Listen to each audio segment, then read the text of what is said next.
สบายดีเนาะนี่ซิมะเกลือกบกบกับเลี้ยงพร้อมกับปลาดุกอยู่ได้2 เดือนแล้ว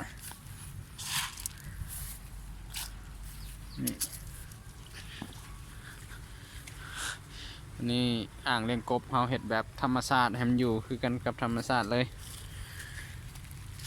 วิธีให้หัวอาหารก็บ่ยากหวานให้ไปสิเลยหวานไปสิ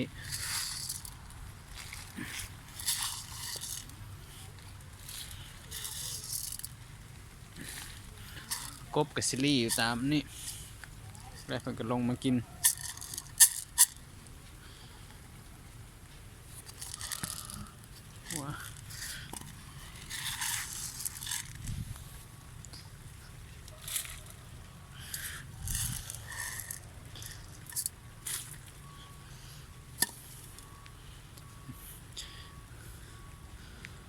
สำหรับวันนี้ซื้อกบมาใส่เหมือนซื้อมา300 ตัวแต่ว่าเลี้ยงกบเจอปัญหาหลายคือกบกินกันเนาะกบใหญ่กินกบน้อยเพราะว่าบริคัดออกเวลามันใหญ่แล้วเขาให้คัดออกเจ้าของบริคัด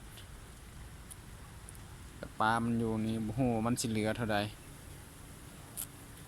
มันก็รีตามนี้หวานหัวอาหารมันก็ลงมากิน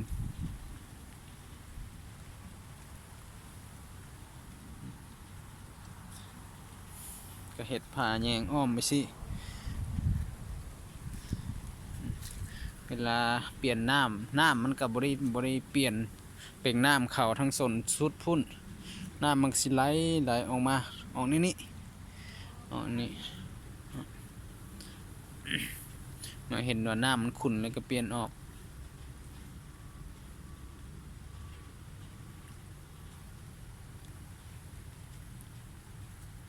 เข้ามาเบิ่งทางในยันเนี่ยบ่เห็น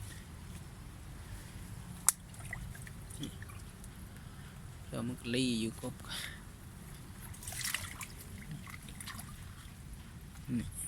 มันสิกินหัวอาหารค่อนข้างย่านจะพ้นเนี่ย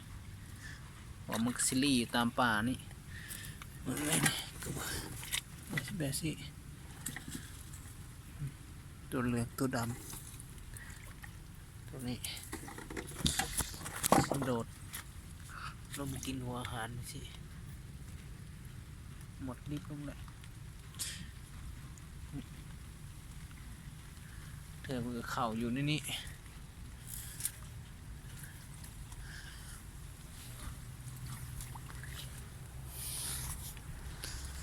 สำหรับทึ่งๆก็ได้สารนั่นแหละก็เอาหมากมะละหมากขมๆมาใส่แล้วปรุงบวบใส่ปรุงใส่มันขึ้นก็กินน้ำแล้วกบก็เอาไปต้มกินน้ำเนี่ยแหละ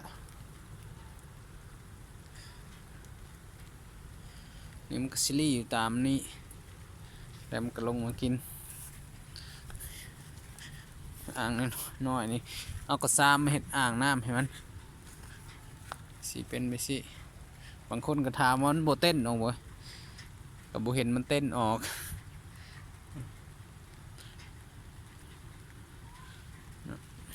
ฉันขอจบเพียงเท่านี้